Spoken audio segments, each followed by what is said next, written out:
I'm going to talk about 4 marble pieces, each of them featuring vegetal motifs, each of them taking something from the natural world, a world which today perhaps we're less attuned to than back in the Roman period when these were made, round about the 1st century AD.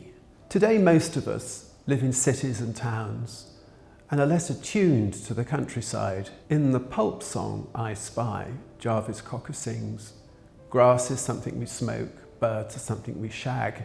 And I think that sense of alienation is common to a lot of us. In the Roman period, it wasn't the case. The natural world was embraced.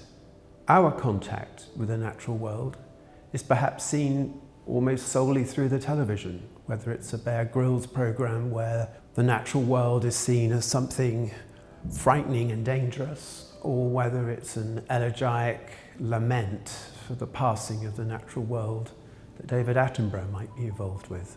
For the Romans, their gardens and the fields that surrounded them were areas where their imagination could literally run riot. There's wit and invention in the elements that they choose.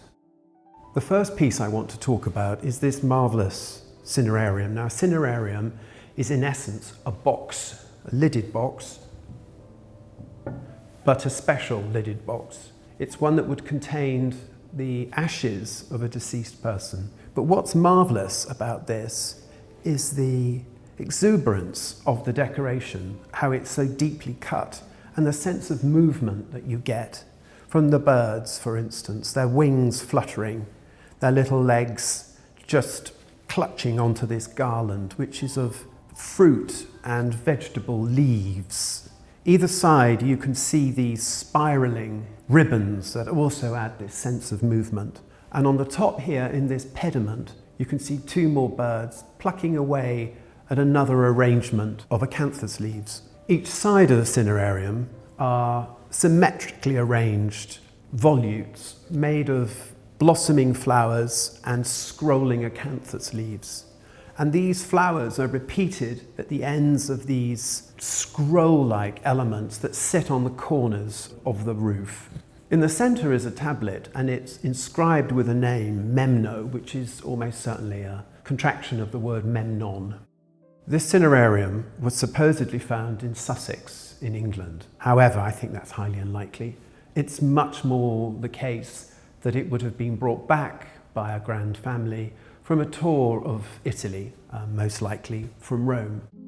In Rome in the 18th century, large columbaria were discovered and, in essence, taken to pieces for the marble cineraria that they contained. Columbaria were large underground spaces where holes were arranged almost like a filing cabinet, one above the other, or a bit like a dovecot, which is where they get their names from, columbaria, columbine, etc. The vegetable motifs in this cinerarium are thought to contain ideas connected with fertility and rebirth, particularly with the little fluttering birds here. And actually, they remind me of a verse from W.H. Auden, which is "Little birds with scarlet legs, sitting on their speckled eggs, I each flu-infected city." And that's from the fall of Rome, so maybe my imagination is not so absurd after all. Going from the cinerarium, which has its own religious connotations, these 2 columns have got nothing to do with religion. They have everything, however, to do with the natural world and the garden, the sense of a controlled world. What I particularly like about them is the way the foliage writhes around the shafts. It's difficult to say exactly what plant this is, though. The leaves are very, very close to a bay leaf, a laurel nobilis, and the fruit is very similar too, but maybe slightly too large. It's possible they could represent olives, but again, I don't think so. The leaves aren't quite narrow enough. But it's the concept of the vegetable world informing the decorative motifs that I find most interesting.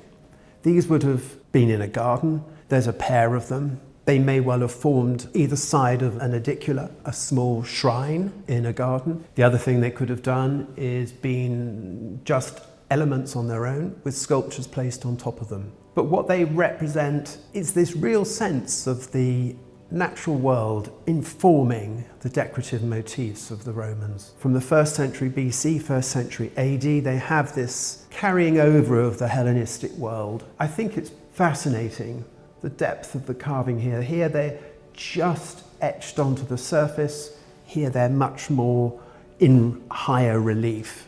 This gives a sense of movement and perspective to them. Like the cinerarium, which we've already talked about, the foliage here most likely represents a sense of fertility, abundancy.